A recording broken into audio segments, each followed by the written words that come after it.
안녕하십니까 구독자 여러분, 이승 원장입니다. 오늘 제가 말씀드릴 부분은 속쓰림이라는 주제인데 이게 만만치 않은 주제예요. 속쓰림이 발생하기 시작하면 정말 쉽게 해결이 안 돼요. 위산 차단제나 개비스콘 같은 거 쉽게 먹잖아요. 그리고 순간적으로 좀 위산을 차단을 시켜서 속쓰림이 가라앉는 것 같지만 그건 되게 임시방편적인 방법이에요. 실제로 속쓰림의 원인이 직접적으로는 위산이라고 다들 생각을 하고, 그런 약을 먹어서 위산이 나오지 않게 하면 속쓰림이 괜찮아지니까 위산은 나쁜 거야, 위산을 안 나오게 하면 아픈 부분이 나을 거야, 주로 이렇게 대처를 하는데, 실질적으로 만성적인 상황에서는 이거는 문제 해결에 도움이 안 될 뿐더러 또 다른 문제를 많이 불러옵니다. 그래서 속쓰림이 도대체 왜 일어나는지, 그리고 이걸 어떻게 근본적으로 해결할 수 있을지 제가 하나하나 한번 짚어봐 드릴게요. 위를 이렇게 그려놨을 때 위에 요 하단부, 쓰림 부위는 주로 위에 하단부, 음식이 고이는 부분, 내용물은 위에 하단부에 고이기 때문에 손상되는 부분도 위 하단부의 점막층들이 문제가 생겨서 이게 얇아지니까 보호막 기능을 못해서 아프고 쓰리고 따갑다 이런 현상이 생기고, 이 부분 말고 또 식도 쪽으로도 역류가 일어났을 때 명치, 요 오목가슴 이 부분이 아프다, 쓰리다 이렇게 호소를 합니다. 이 두 군데가 쓰림이 발생되는 주요 부위입니다. 자,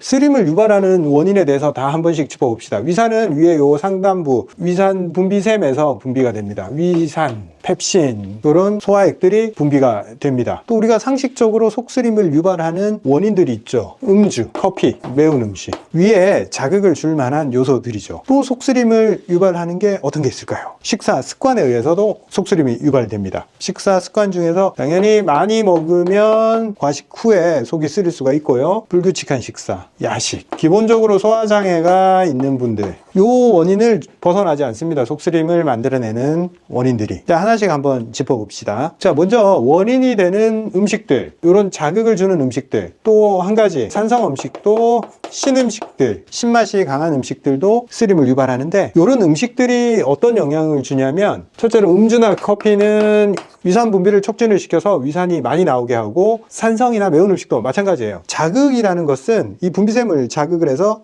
분비액이 많이 나오게 하는 성향이 있습니다. 근데 많이 나온 위산이 결국 위 점막을 손상시키고 얇게 만들어 버립니다. 근데 또 얇게 된 위 점막에다가 산성 음식, 매운 음식, 음주, 커피가 닿으면 이게 자극으로 또 바로 느껴지는 거죠. 위산이 많이 나오게 해서 위 점막을 손상시키지만 결국 추가적인 자극도 주어지기 때문에 이걸 좋아하는 사람들은 결국에는 속쓰림이 발생할 확률이 높아집니다. 점점. 자, 그러면 위산에 대해서 한번 구체적으로 한번 파고 들어가 봅시다. 위산, HCl. 강한 산성으로 단백질을 분해시키면서 음식의 구조를 깨서 흡수하기 쉬운 단위로 나누게 만드는 강력한 소화액이죠. 이 강력한 소화액이 위에서 나오는 이유는 다른 이렇게 운동으로 인한 음식을 분해하는 능력 이상으로 이 화학적 분해가 상당히 효율성이 높기 때문에 그렇습니다. 위산 하나면 다 웬만한 음식을 다 녹여버리는 거예요. 그래서 빠르게 정상적으로 소화시키기 위해서, 그리고 또 강한 위산에 의해서 이 소독작용이 일어나겠죠. 1차적으로 바이러스나 균의 침투를 위산이 차단하는 역할을 해줍니다. 살아남지를 못하니까 소장이 무균 상태로 유지할 수 있는데 지대한 공헌을 하겠죠. 이 중요한 역할을 하는 위산이지만 참 안 좋은 취급을 많이 받죠. 위산 때문에 위궤양도 생기고, 위산 과다라고 주로 말을 하죠. 위산 과다 때문에 위궤양이 생기고 위염이 생기고 만성 위염이 생긴다, 이렇게 얘기를 하고, 이걸 주범으로 보고 발달한 약이 뭐겠어요? PPI, 프로톤 펌프 억제제. 요걸 가지고 위산을 확실하게 차단하는 약이 개발이 됐단 말이에요. 그러고 나서 사람들이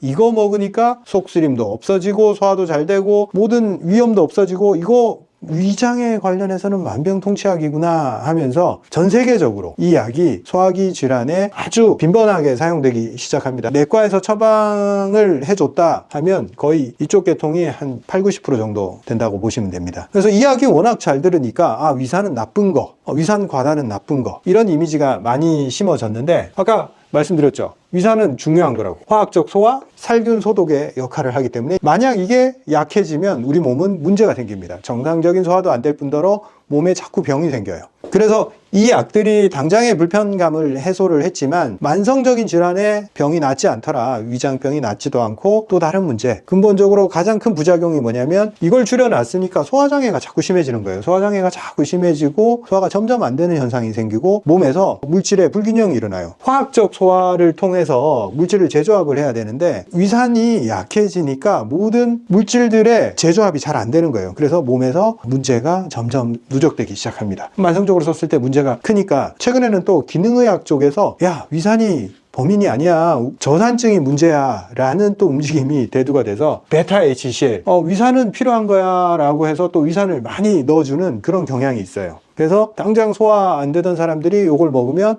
소화가 잘 돼. 소화장애. 위산 차단으로 인한, 위산 저하로 인한 소화장애가 해결이 되니까 흑백 논리로 가는 거예요. 처음에는 위산이 범인이야 했다가 위산이 줄어드니까 아니야, 위산이 꼭 필요해. 위산 저하 아니면 위산 과다. 이렇게 이분법적으로 생각을 하는 경향이 의학계에도 있고 소비자들한테도 그 의식이 자꾸 심어집니다. 근데 그렇게 이분법적으로 생각을 하면 안 돼요. 위산이라는 것은. 첫째로 제가 생각하는 기준을 말씀을 드리면 위산은 좋은 거 맞아요. 좋은 거 맞고 꼭 있어야 돼요. 근데 단 조건이 있어요. 위 점막이 튼튼해야 돼요. 위 점막, 위 표면이 튼튼해야지 강한 위산을 견뎌낼 수 있습니다. 즉 위산이 많고 적고를 생각하기 전에 위 점막이 튼튼한 거를 먼저 생각을 해야 되고, 위 점막이 튼튼하다면 위산은 많은 게 좋아요. 그 베타 HCl 같은 걸 투여하는 방식이 우리 민간에도 있죠. 매실 먹고 생강청 먹고 이 산성 음식들, 시큼한 음식들을 먹어서 위산 분비도 자극하면서 그 산성이 음식 소화에 도움이 되게 하는 방식들을 많이 사용을 하는데,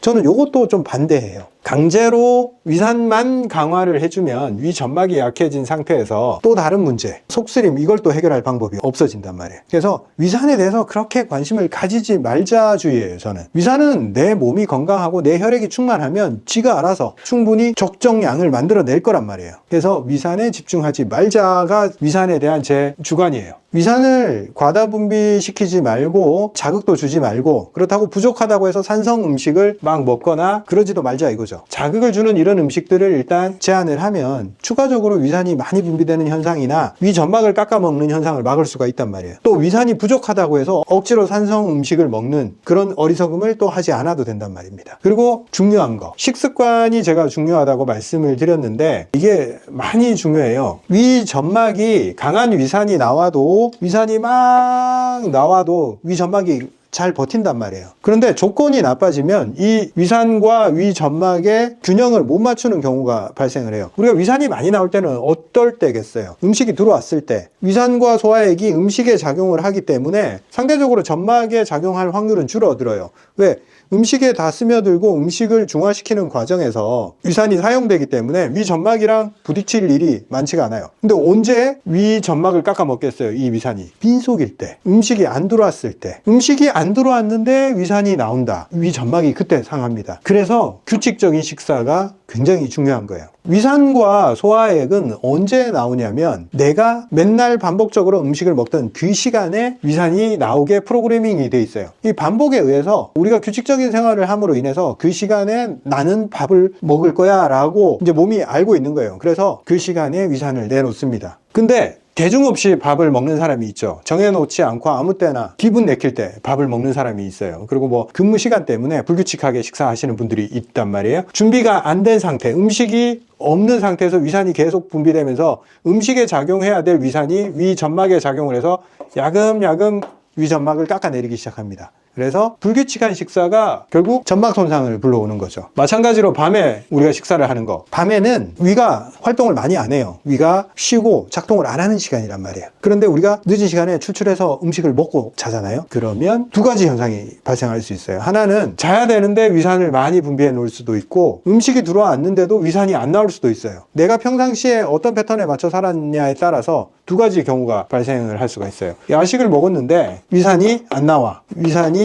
많이 나와. 둘 다 문제입니다. 위산이 안 나오면 이 밤새도록 음식이 위에 잔류하겠죠. 그 다음 위산이 많이 나오면 점막 손상이 되는 거예요. 쉬지를 않고 계속 밤에 위가 활동을 하면서 위 점막을 깎아내리게 되고, 그리고 밤에는 위에서 음식이 빠져나가는 시간이 오래 걸리기 때문에 뭐 아침까지 위에 내용물이 남아있으면서 그걸 계속 긁어버리는 거예요. 밤에 먹는 거 역시 점막을 손상시킨다 그리고 과식은 뭐 당연하겠지만 위산도 많이 분비시키지만 음식 자체가 점막을 손상시키는 빈도가 높아집니다. 그래서 과식도 점막을 약화시켜요. 자, 정리를 한번 해봅시다. 우리가 속쓰림이 발생했을 때 단순히 위산이 과다냐 위산 저하냐 이런 거에 좀 그만 좀 생각을 하셔야 돼요. 거기에 얽매이면 근본적인 문제를 해결할 수가 없어요. 그래서 속쓰림이 발생을 했다. 그럼 내 점막이 좀 약화가 됐구나. 그 원인이 뭘까? 내가 어떤 음식으로 지금 점막을 깎아내리고 있으며 어떤 식습관으로 점막이 약화됐는지를 생각을 해봐야 돼요. 단순히 PPI제 먹고 개비스콘 먹어서 위스림이 감소됐다고 해서 문제가 해결됐다. 아, 상처가 이제 좀 덮여서 이제는 보호받았으니까 괜찮겠구나. 이렇게 단순하게 접근을 하면 이 만성질환에서 벗어날 수가 없고 문제가 좀 해결된 것처럼 속일 뿐이에요. 더 큰 문제가 다음에 기다리고 있습니다. 자, 그럼 다음 시간에는 속쓰림을 해결하는 방법에 대해서 하나하나 짚어가면서